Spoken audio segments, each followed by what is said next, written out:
The Knights Templar, medieval warrior monks, iron soldiers of Christ, whose order ended in blood and fire and mystery. 10 years ago, I began to investigate the story of an obscure 19th century French parish priest. And in attempting to unravel that mystery, I found unexpectedly that the Templars had cast their shadow far beyond the confines of the accounts which you will read in the history books. I found myself following a line of inquiry which shed a new and startling light on these long-dead Knights of Christ. But for me, their story does not begin here, in the Templars' church in the heart of London, nor in Jerusalem, where they apparently began, nor in Paris, where their downfall was plotted, nor indeed anywhere which is part of their known history. For me, the beginning was the story of a man who lies buried here in the French Pyrenean village of Rennes-le-Château.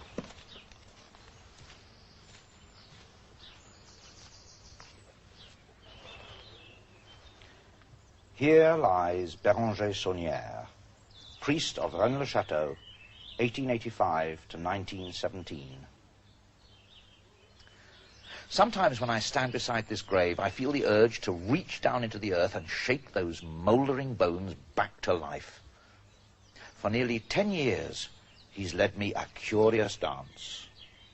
I've chased many a false lead, leapt to many a deceptive conclusion, been blinded by ingenious smoke screens, by clues strewn by him and others before him to conceal one astonishing and simple truth.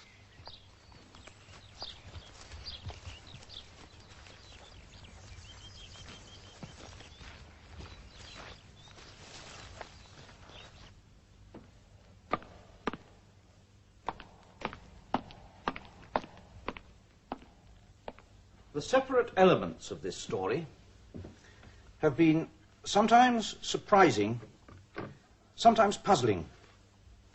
Sometimes they have seemed irrelevant, often disturbing, but never has a new fragment contradicted. I want to show you how the trail which I had to follow led in unexpected directions, how pieces which seem at first to have no connection fit together. But this time, I shall not begin with the obvious piece. Béranger Saunière and his village have always been central to this story. But in reality, he is nothing more than the fluttering banner which draws the eye upwards away from the towering edifice on which he is set. This time I want to begin with a part of the underlying structure. I want to move away from Saunière and his village of Rennes-le-Château. Not far, just 3 miles across the plain. There. The mountain peak of Bézu, once a preceptory of the Order of Knights Templar. Bézu, a few stones crumbling to dust on a mountain top, so far from the sound of a human voice that the past can echo undisturbed. But here those echoes are not dying. They resonate with gold and greed and mystery and with lies.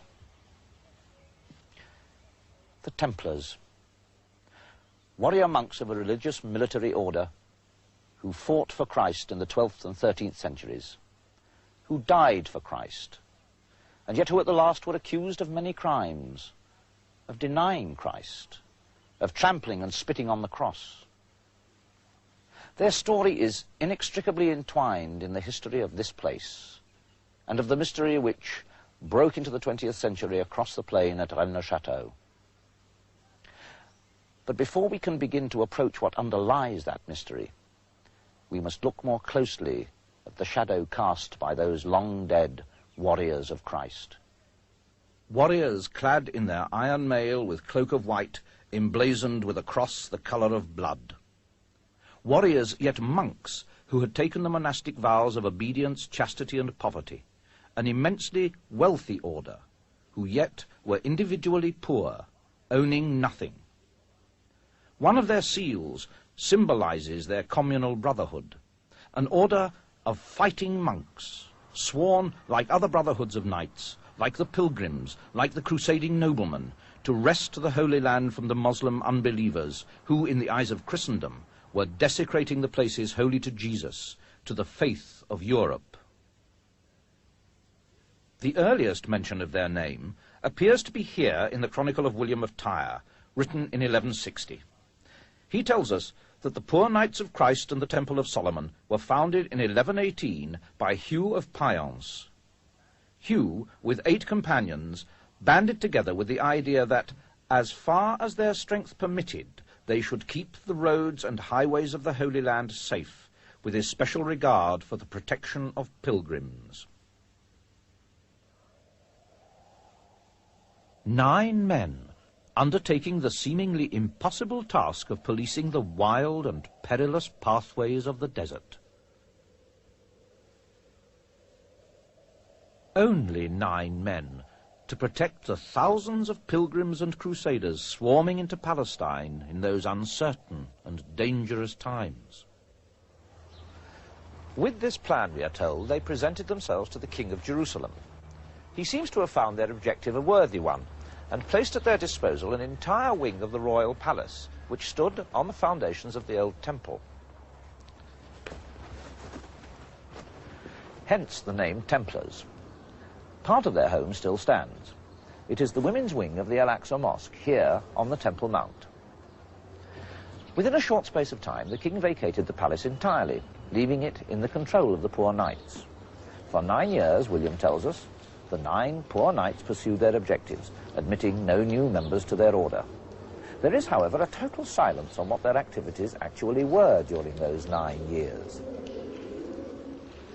All that we do know is that for some reason, apart from their mammoth self-imposed task, the Templars also found time to clear the centuries of rubble from this immense area, the stables of King Solomon, which stretch under a vast area of the Temple Mount. Word of the Milice du Christ, the soldiers of Christ, spread back to Europe, and in 1128 the Templars were officially recognized as a religious military order. No secular authority, no ecclesiastical power would hold sway over them.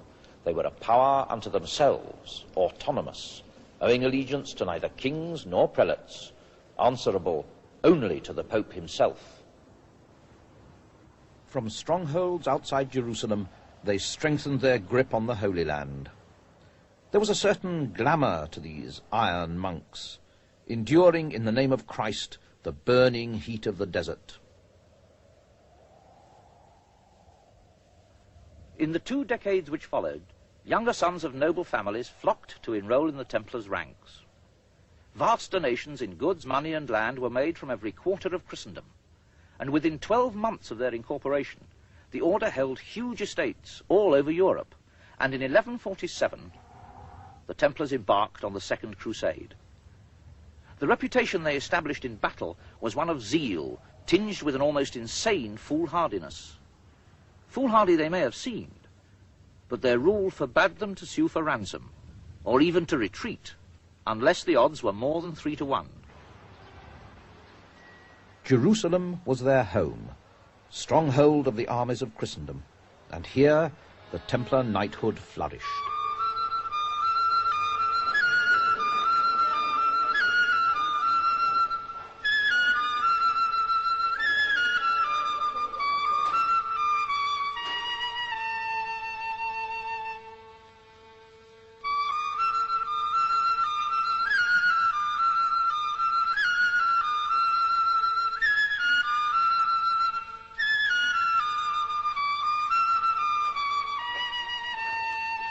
For a century, the power and influence of the Templars grew.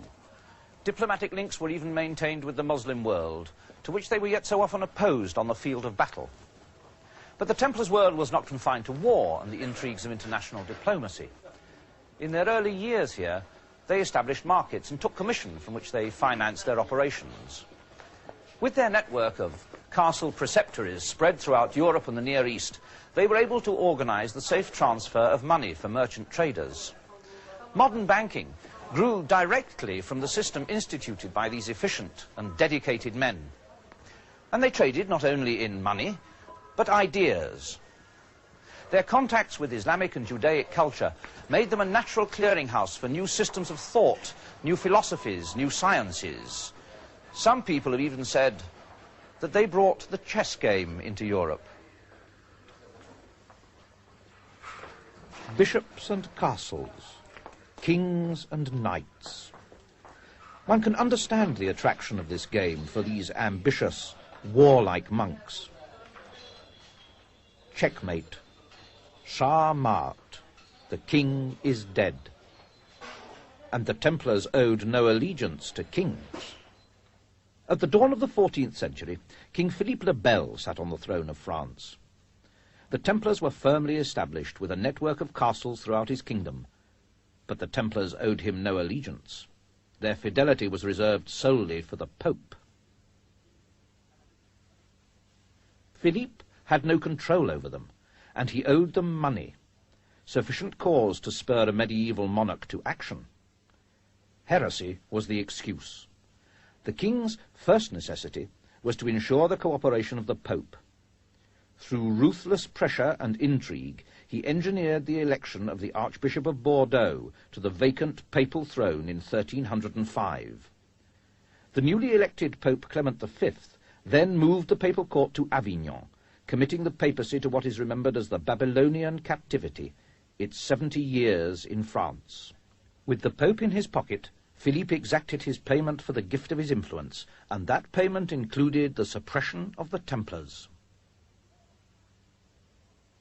At dawn on Friday the 13th of October, 1307, the Templars throughout France were arrested.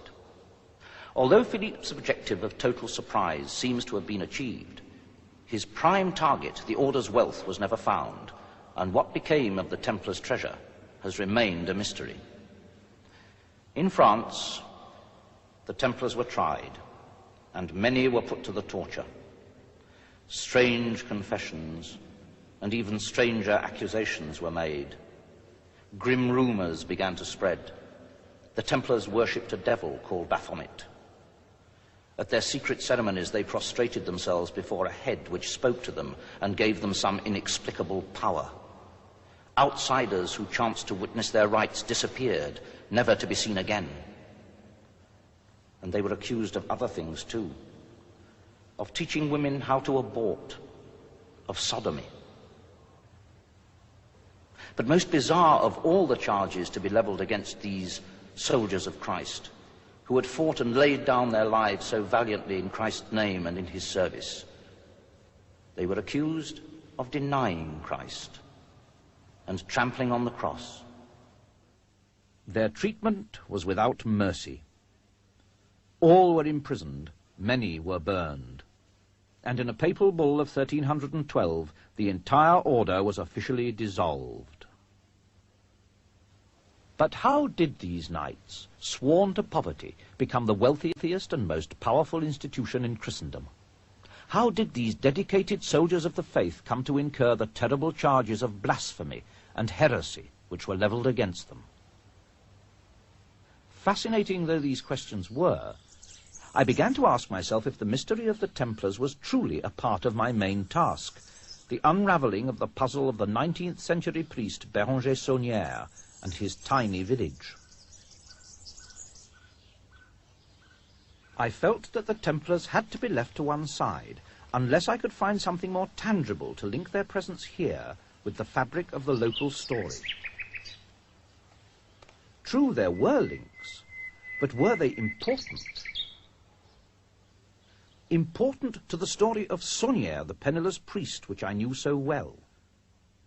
The priest who began in poverty and yet spent millions. Who made a discovery in his church of the parchments which hid secret messages.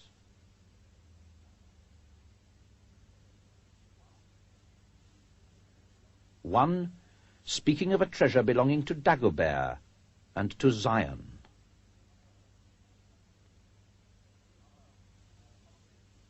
And the other more complex, more cryptic. Shepherdess, no temptation to which Poussin Teniers hold the key. Peace 681. By the cross and this horse of God, I complete this Démon guardian at midday. Blue apples. The message which led Saunière to the painting by Poussin of the supposedly imaginary tomb which yet exists in the countryside nearby.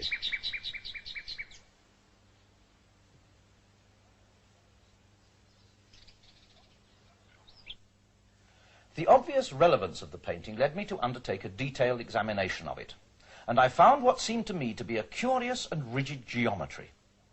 I sought the guidance of Professor Christopher Cornford of the Royal College of Art, who has made a special study of the geometry of paintings.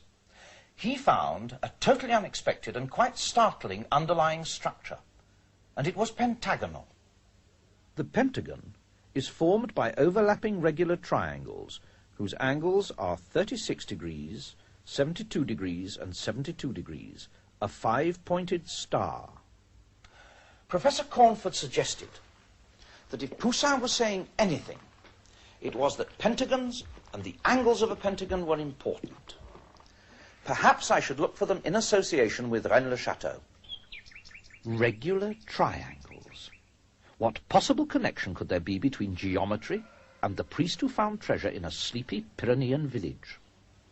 Then I remembered that Rennes-le-Château is only one of 3 castles vital to this story. Blanchefort, Bézu, and of course Rennes-le-Château itself. Each castle is on a natural mountain peak. I could not possibly have imagined how amazingly Christopher Cornford's theory would be confirmed by that triangle of castles, the angles which they form, 72 degrees, 72 degrees, and 36 degrees. Coincidence? The accuracy is astonishing. Were these 3 castles placed on these mountain peaks because of their pentagonal relationship? And is this surprising geometric regularity of natural forms what Poussin is indicating in his Berger d'Arcadie? As we shall see, this is in fact only a small part of the amazing truth which this painting is intended to convey. For the moment, it's sufficient to turn our attention to these 3 mountain castles and to look more closely into their history.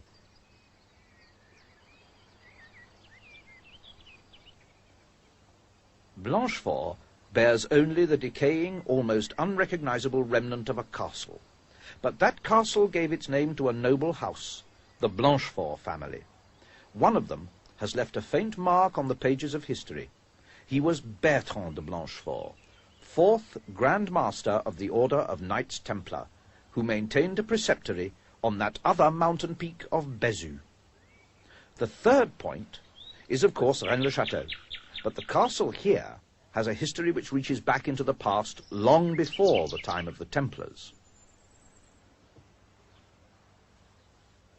Remember now that first hint in the parchments that the treasure belongs to Dagobert and to Zion. Now Zion is Jerusalem, where the story of the Templars seems to begin. And Dagobert was one of the last kings of the Merovingian Franks. The Merovingians were not anointed kings, but kings by virtue of their blood, which was believed to have some magical, even divine attribute or quality. They were called the long-haired kings, and like Samson, their power was supposedly vested in their hair, which they could never cut. According to legend, they were identified by a distinctive birthmark, a rose-red cross.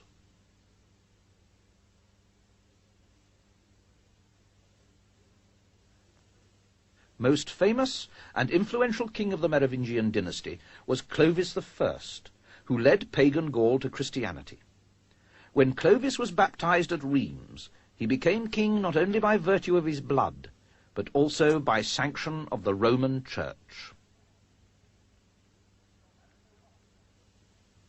But as so often happens, the rule of a strong king diminishes with his successors. When Dagobert II inherited the kingdom, attempts were made to keep him from his throne, and in the year 679 he was assassinated. His infant son Sigebert, now rightful king, was reputed to have died with him.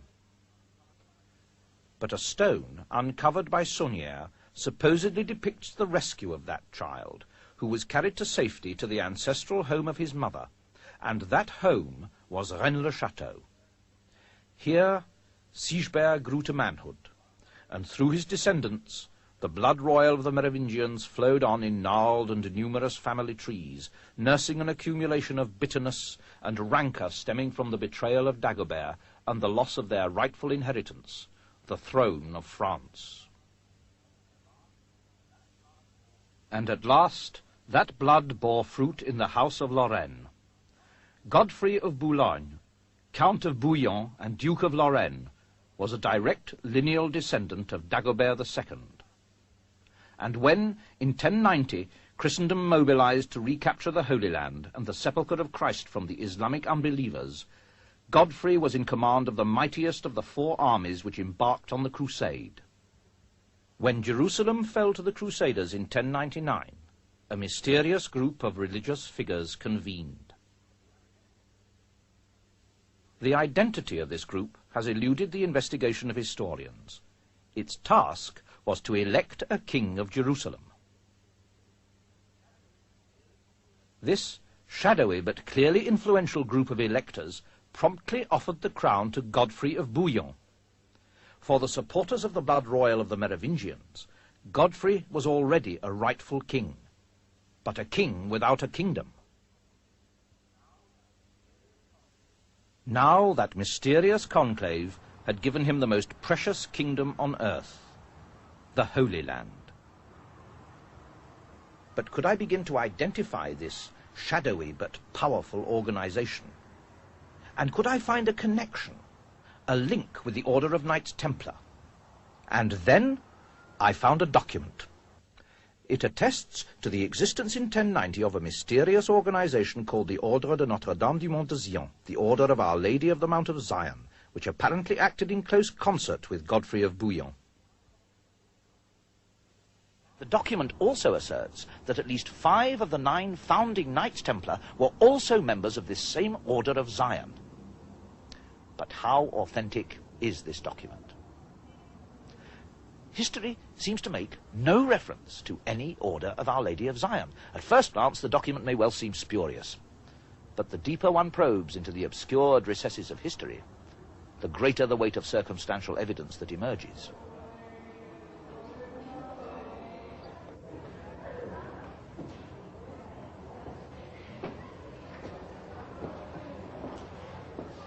In 1099, Godfrey is elected King of Jerusalem. Immediately, here on the Mount of Zion, on the ruins of an ancient building called the Mother of all Churches, an abbey is built. It is called the Abbey of Notre-Dame de Zion. It seems reasonable to suggest that those who occupied the new abbey were members of an order which bore that same name. But reasonable suggestion cannot prove the existence of the order. However, documents do exist, dating from the time of the Templars, which are not speculative and cannot be disputed. One refers explicitly to the Abbot of Notre-Dame de Zion, and another cites the order in an elaborate transfer of abbeys and church lands. It is clear, then, that we are not discussing some fictional organization, but one which had an actual and documented existence. But what were its objectives, and why did it remain so carefully in the background? And what can be made of its links with the Knights Templar? Let us look again briefly at the early known history of the Templars, but now with this new knowledge held as a backdrop to the picture. The Priory's document insists that 5 of the 9 founding Templars were members of Notre-Dame de Zion, already established in Jerusalem for more than a decade. If I am right, Zion was the shadowy religious group behind the election of the King of Jerusalem. Perhaps I should look to the Church for a figure known to be associated with the Templars and who could provide the link. One figure immediately emerges from the shadows. The dominant Christian voice of his age was Bernard of Clairvaux, of the Cistercian order.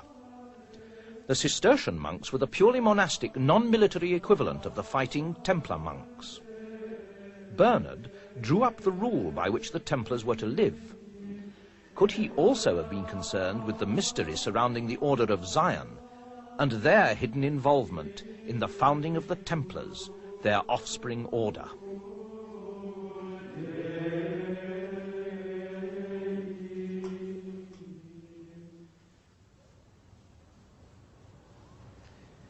It is clear that St. Bernard played a vital role in the early history of the Knights Templar. And curious hints of that role have been proposed by certain historians who have studied and interpreted his writings. One such hint relates to the time of the Templars' return to France after their early years in Jerusalem.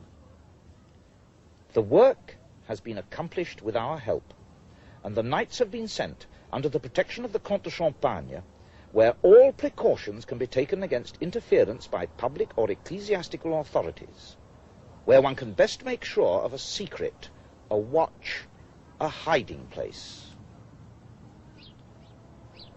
No interference from public or ecclesiastical authorities, and a search for a hiding place. Could the Templars have been sent to the Holy Land to bring something back from Jerusalem? Something which St. Bernard was privy to, something which had to be protected, hidden away. Could this explain why the king vacated the palace and handed it over to the Knights Templar, and the silence of the records concerning their activities during those first 9 years? We must remember that at the end of their history, the Templars kept inviolate the secret of the whereabouts of their treasure. What precious thing might have been in their possession? So precious that not even torture could wring a hint of it from their lips. And where could have been the resting place of their secret, their watch, their hiding place?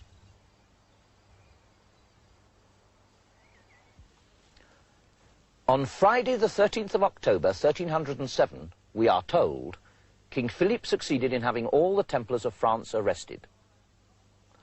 That statement, however, is not quite true. One group of Templars alone succeeded in escaping the clutches of Philippe's executioners, and they were the Templars of this preceptory of Bézieux. How did they escape, and why?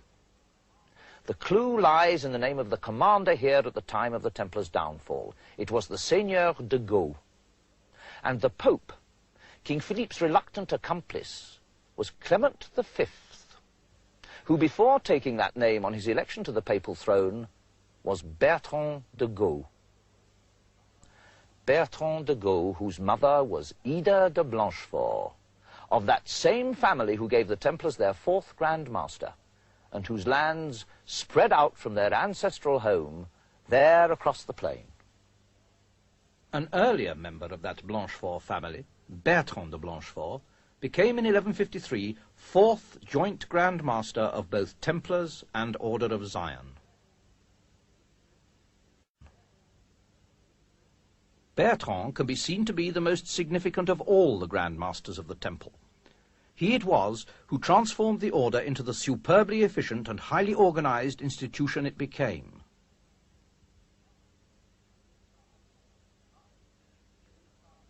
Thus, with their mysterious task accomplished in their early years, and under the influence of St. Bernard, the power of the Temple grew.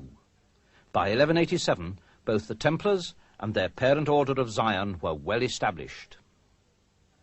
But by then, too, the Templars appear to have grown too powerful, too autonomous, too unwieldy and unmanageable for their parent organization. To the Order of Zion, the Templar order may well have seemed a self-willed and unruly child. In 1187, the Grand Master of the Temple, Gerard de Riedefort, led his knights into a rash, impetuous, ill-conceived and disastrous battle outside Jerusalem, and the Holy City was lost. The documents of the Order of Zion refer to this action as treachery. And in the following year, 1188, the records refer to a separation between the two orders.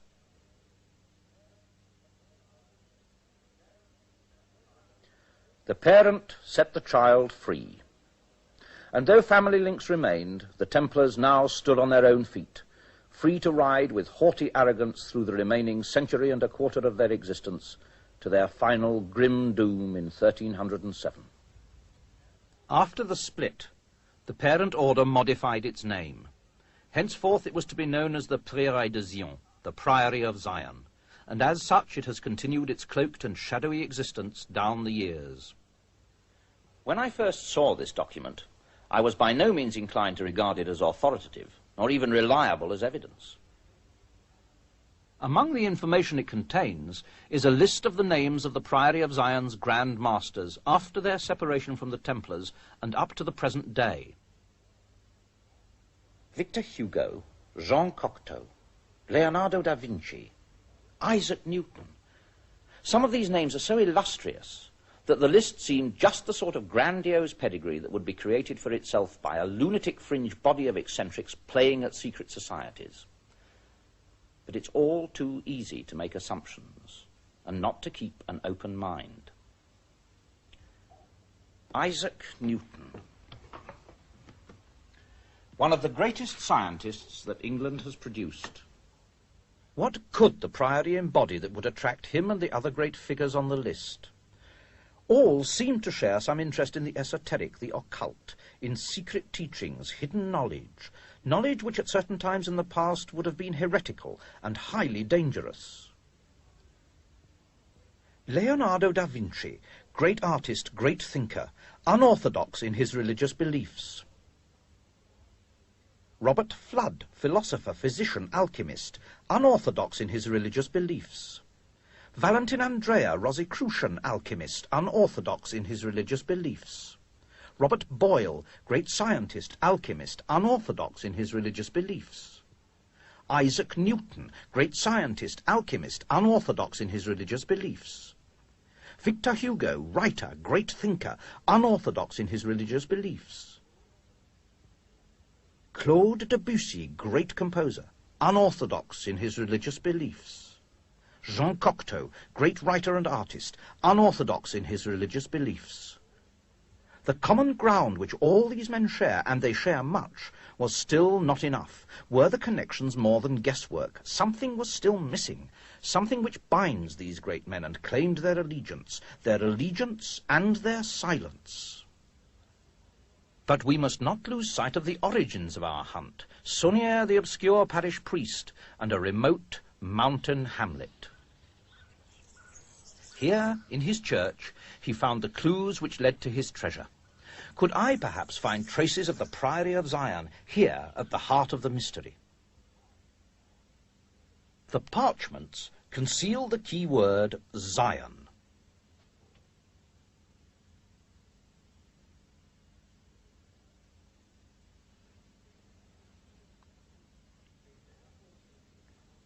They bear also the initials PS. This must refer not to Jerusalem, but to the Priory of Zion, which calls itself also the Ordre de la Rose Croix Veritas, the Order of the True Rose Cross. And Saunière's imagery in his church repeats again and again the rose on the cross, the emblem of the Rosicrucians, who burst upon the world in the 17th century in the Rosicrucian manifestos written by Valentin Andrea, Grand Master of the Priory. The rose cross, which seems to echo the rose-red cross emblem of the Templars, birthmark of the Merovingians. The Rosicrucians. This should not be confused with the modern societies who concern themselves with mysticism and the occult, and who have chosen to adopt the name. If the Priory's own document is to be believed, there are, and only ever have been, 13 members of the Rose Cross, and these are the 13 senior members of the Priory. In his church garden, Saunière has left us another clue to the Priory's presence. This innocent-seeming memorial cross was erected in 1897. Here there is a simple and straightforward, pious phrase, Christus vincit, Christ conquers. On each side there is a similar phrase, Christus imperat, Christ rules, Christus regnat, Christ reigns.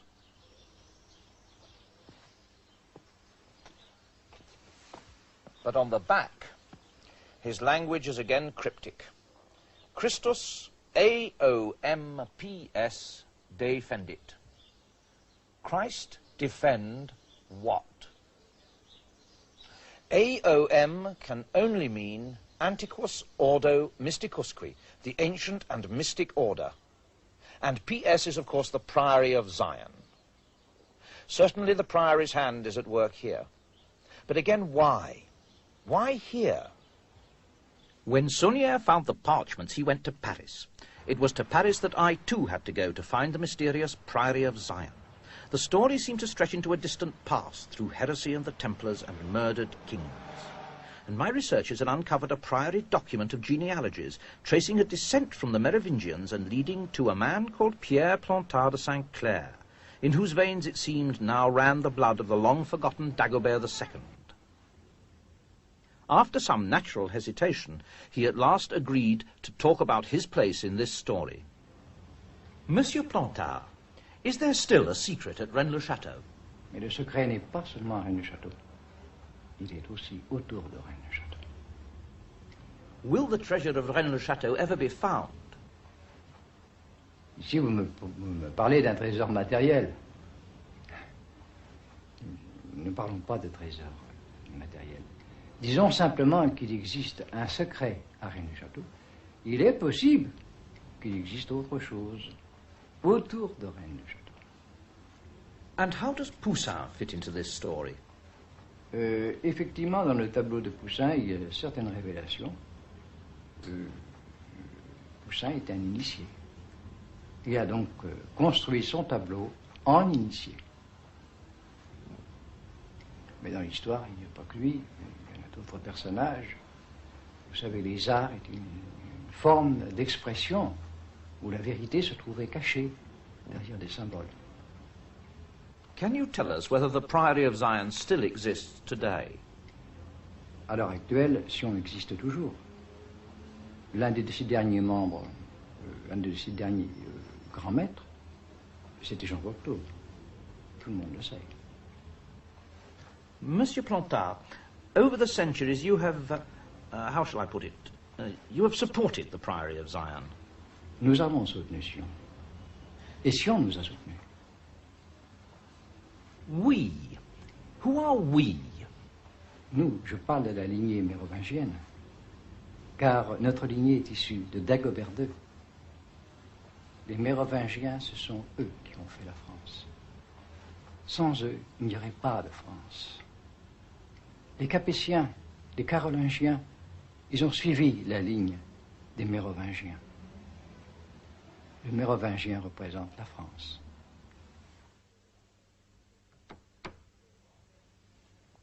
Le roi perdu, the lost king.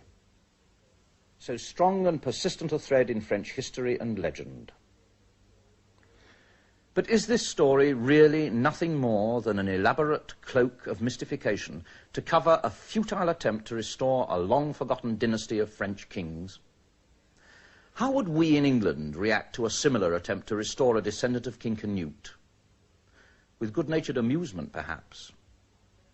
Yet this centuries-long story of blood and faith and politics is not a light-hearted game. So much mystery, treasure, ciphers, heresies. So many intangible maybes. Yet underneath it all, a hard core of fact, of historical sense. Rennes-le-Château, where the son of the assassinated Dagobert was brought.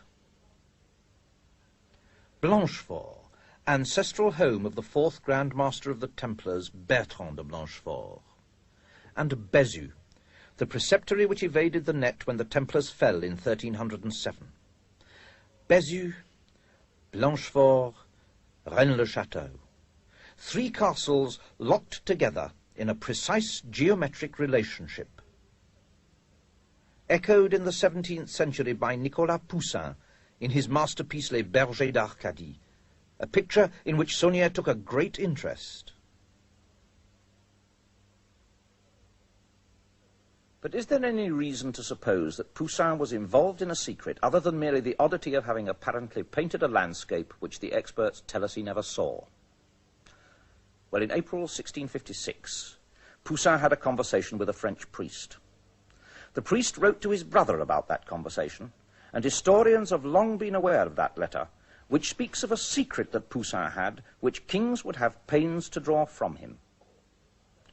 Poussin most certainly had a secret, and I was convinced it lay in the Pythagorean pentagonal geometry with which he structured his painting of the tomb at Arques. But where were all these fragments of information taking me? Some unquestionably locked together. Some were obviously part of the puzzle, but their place in it was unclear. Yet another element was needed, a connecting thread, and that still eluded me. So far, I have shown that pentagonal geometry does manifest itself in the relationship of the three mountain castles which figure so prominently in this story. It's time to look at them again, to see if there is anything more to be learned beyond the fact that the triangle formed by these three castles has pentagonal angles. And this is where the story takes another unexpected shift. The accuracy of those angles is already sufficiently astonishing. But from here, it's possible to see that midway between Bézieux and Blanchefort, and blending against the backdrop of mountains, there is another hill feature. It is exactly equidistant from Blanchefort and Bézieux, and the angle formed by the hilltops is exactly 108 degrees, the external angle of a pentagon. We started from a triangle whose apex was Bézieux, and now we have 4 mountain peaks placed in precise geometric regularity. The odds against such a natural occurrence must be astronomical. But of course we can't leave it there. What about the 5th point of the pentagon? Well, there it is, the rocky ridge which blends against the mountainside behind. This time, nature lets us down by a few score meters. Were this structure man-made, it would be possible to forgive so small a margin of error. And even now, 5 years after I first found it, I still find it astonishing.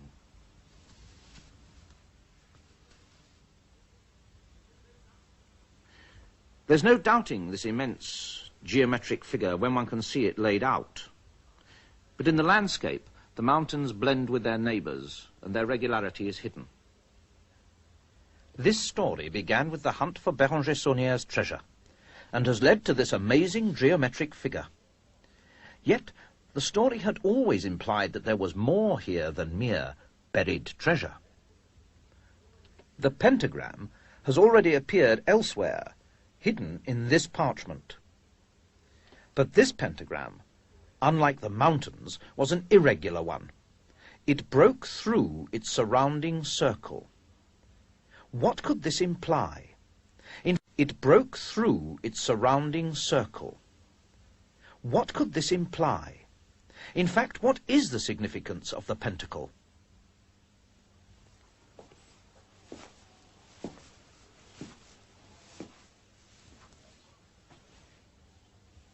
The magician uses a pentacle enclosed within a circle for conjuration. The surrounding circle is his protection. To break it is to allow the evil to enter. Is this what is being implied?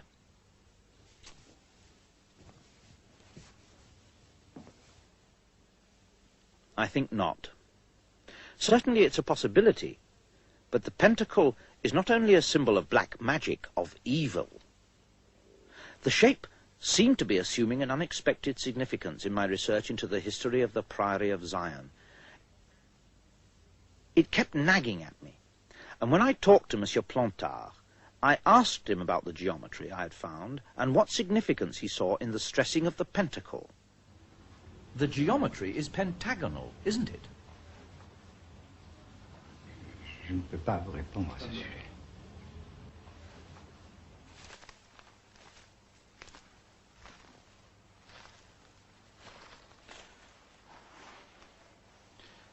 At that moment, Monsieur Plantard could have said, "I don't know what you're talking about," or even there is no significance. But in a sense, his answer confirmed my suspicion that there was an importance attached to that symbol which I had yet to discover. Magic seemed a possible answer. But then, magic has become a matter for ridicule. But it's not always been so. This story has a very long past, and the blood of thousands has been shed in the fight against witchcraft. And even today there are many who take magic all too seriously, no matter how much we others may scoff. We've even subtly distorted the vocabulary. The word occult has come to be associated only with magic, witchcraft, devil worship. But occult simply means hidden.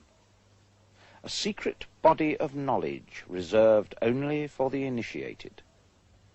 Saunière, I know, had left us cryptic images of one such body of hidden knowledge. The symbols of air, fire, water, earth. The 4 elements of alchemy. Alchemy. For most people today, no more than a half-forgotten medieval quest for a way to change base metal into pure gold. But the true alchemist's search was much more than that.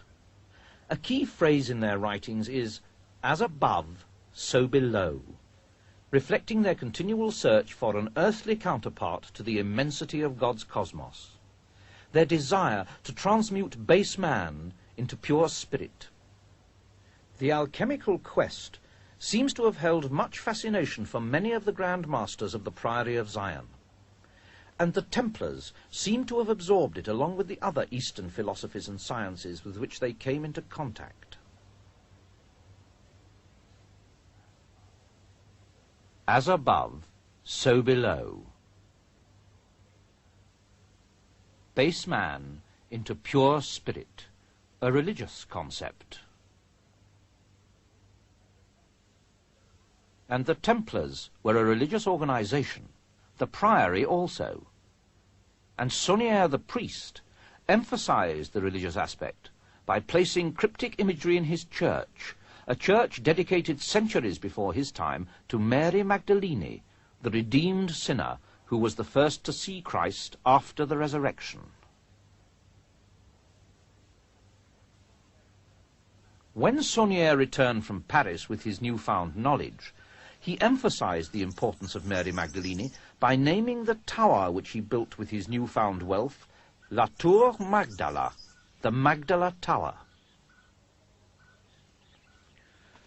For the occult initiates of the Middle Ages, Mary Magdalene, through her redemption from sin and her unique knowledge of the risen Christ, was regarded as a medium of secret revelation, and those initiates had chosen the planet Venus as her symbol in the cosmos. A saint and a star. The connection between them could only be fanciful, subjective, close to fairy tale. I could find no connection that seemed valid to me until I realized that I had to stop imposing modern attitudes on the thinking of those involved in this mystery. To come to terms with it, to begin to understand, I had to look at their beliefs, their interpretations, in their way, and not in ours. If we are to find a significance in Venus, then we must look at the planet as they did. And in the thinking of those who created this mystery, there was some connection between the pentacle at Rennes-le-Château, Mary Magdalene, and Venus. But how did the medieval mind view the universe? As soon as I began to work along those lines, I found exciting new answers to old questions stemming from the ancient belief that the Earth, and not the Sun, was the center of the universe. Each planet has its own pattern of movement around the Sun when seen from the Earth, and for medieval astrologers, those differing movements allowed them to draw geometric shapes based on the positions of the planets when they are aligned with the Sun. For example, Mercury in its orbit is aligned 3 times with the Sun, and the pattern formed by these conjunctions is an irregular triangle. Each planet makes a different number of alignments Each forms its own irregular pattern.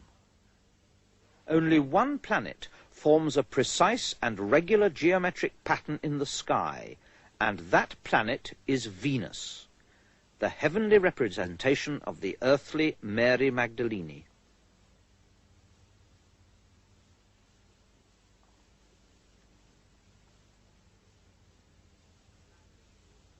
And the pattern she draws, as regularly as clockwork every 8 years, is a pentacle. As above, so below.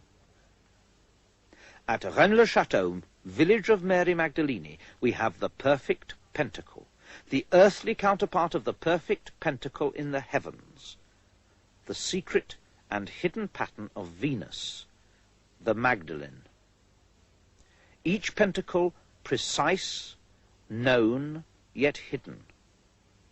One must be initiated into the mystery before one can see the age-old and unchanging truth that the heavens find reflected in that tiny location on the face of the earth.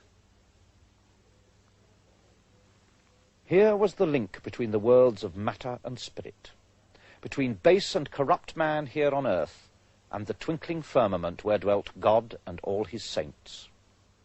Mary Magdalene, the medium of a secret revelation, was herself the image of the secret revelation in the sky.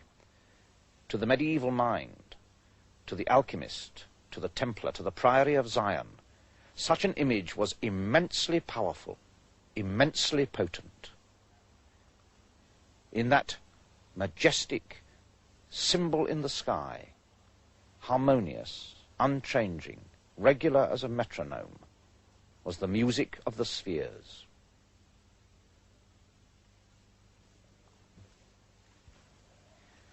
"10 years ago, I asked a question. Did Béranger Saunière really find a treasure? That led me into a hunt for the treasure of the Templars, and I found that their shadow obscured the Priory of Zion. 10 years of research into the obscure byways of history, 10 years of discoveries and false leads, of excitement and irrelevancies. But always there were the Templars, the Priory, Rennes-le-Château, and Saunière's immense wealth. Did he really find some long-forgotten hoard of gold? On balance, I think not.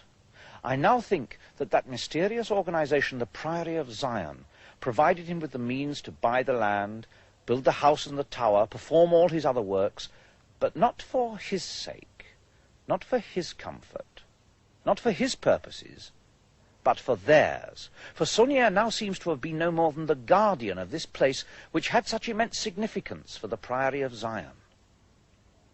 The real treasure of Rennes-le-Château is not one of gold and jewels. The real treasure is a secret, the pentacle. A secret which held immense potency in the past, and which for some people still holds that potency today. Shape, I am told, has a property. In other words, certain shapes do certain things. Can a pentacle really do something? I don't know. Perhaps in some ways I don't want to know. I discovered it, so I can't ignore it. All these illustrious people of the past, Poussin, Leonardo, Newton, all of them over the centuries have been involved in this story. Were they really intent on restoring the deposed Merovingian blood?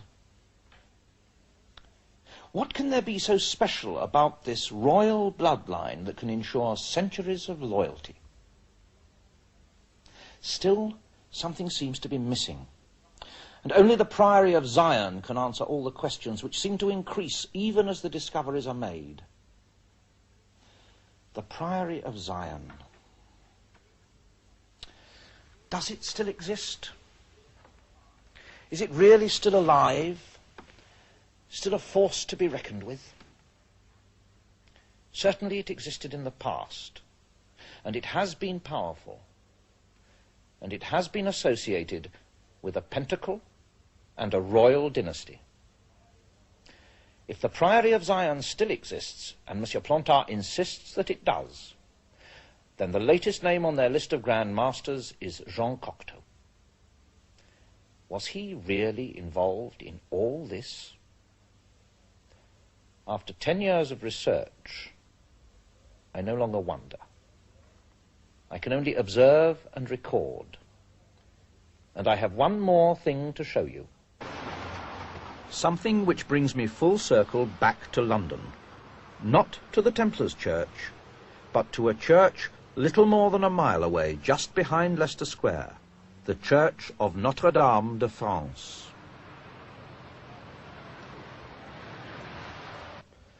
Imagery, the currency of all artists, all painters. Here we are in a church dedicated to Notre Dame. Bombed in 1940, it was restored and redecorated by artists from all over France. The mural in this side chapel is a crucifixion, painted towards the end of his life by Jean Cocteau. His style is instantly recognizable.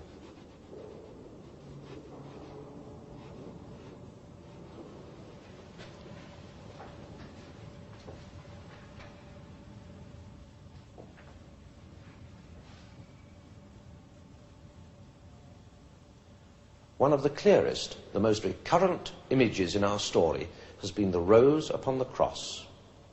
And here, at the center of his design, where the body of the crucified Saviour should dominate all, Cocteau gives us this. The Priory of Zion tells us that Cocteau was their Grand Master. For him and for them, this was an immensely significant symbol, the rose and the cross. Of course, finding it here could be nothing more than an extraordinary coincidence. For me, it is one more piece of evidence for a shadowy, centuries-old mystery, which is only now, slowly, finding its way back to the light.